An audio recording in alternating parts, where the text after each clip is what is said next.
Here's looking at you, kid. This is Velma Hagar. Mm. Mwah. My good Italian roast coffee. 1 spoonful of raw sugar and half and half. Nothing like it. And maybe a little dollop of cream on the top. And occasionally a little shot of brandy. Told of myself there. Okay, you guys. I have something really good to teach you today.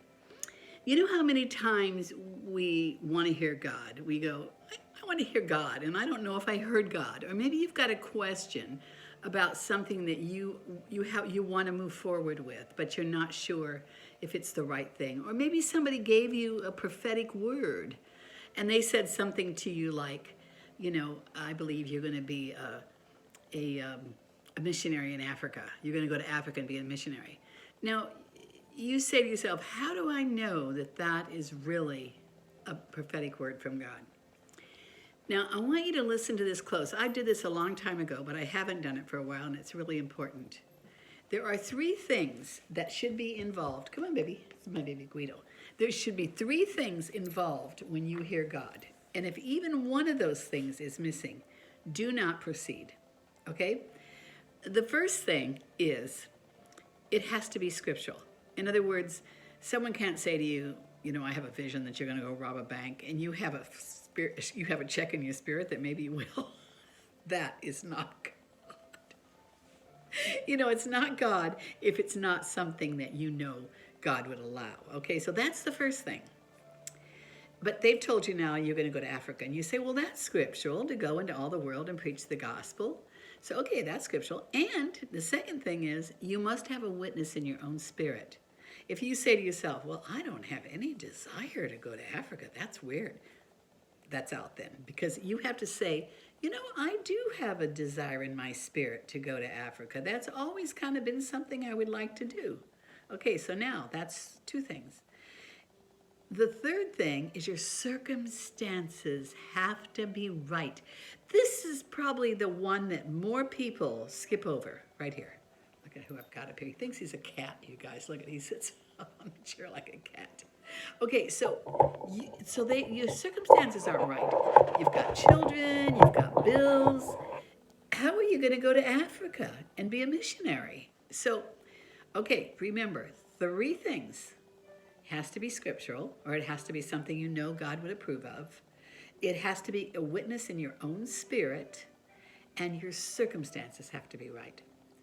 Those 3 things, now listen to me closely. If even one of them is missing, do not proceed.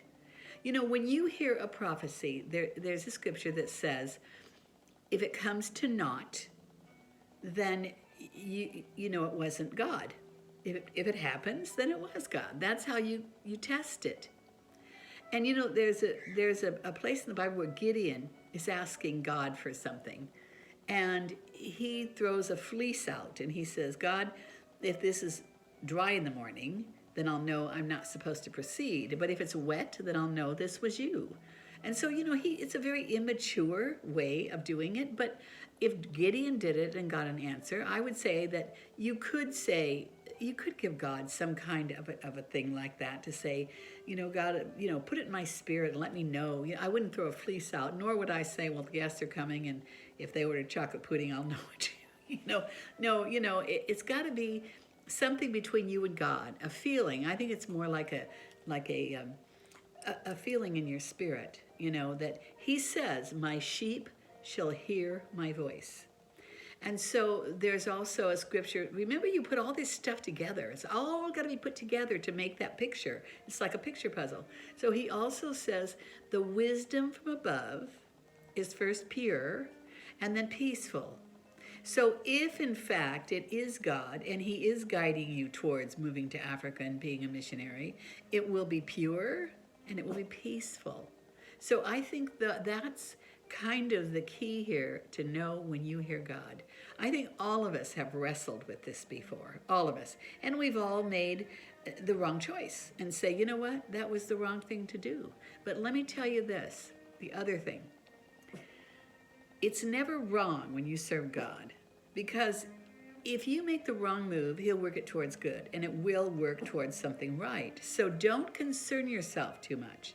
You know, if you really put God first and you're leaning on him and not on your own understanding, then you have to know that no matter what happens, it will work towards good.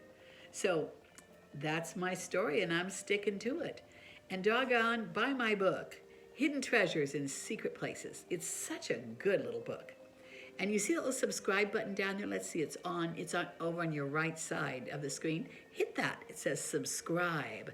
I'm trying to get I actually would like 10,000 subscribers. You know, you may as well shoot for the moon. You settle for a star, but you shoot for the moon, right? I would like you to subscribe to this. And you'll get a little notice every time I do a video. And remember, my videos are short, and they're pretty informative. They really are. I even learn from them. Buy my book. And remember, listen to God and ask him before you make any moves. If it's not scriptural, if you don't have a check or a witness in your spirit, or your circumstances aren't right, do not proceed. Got it? Okay, this is my little Guido here too. And until next time, this is Velma Hagar bidding you a blessed day. Bye.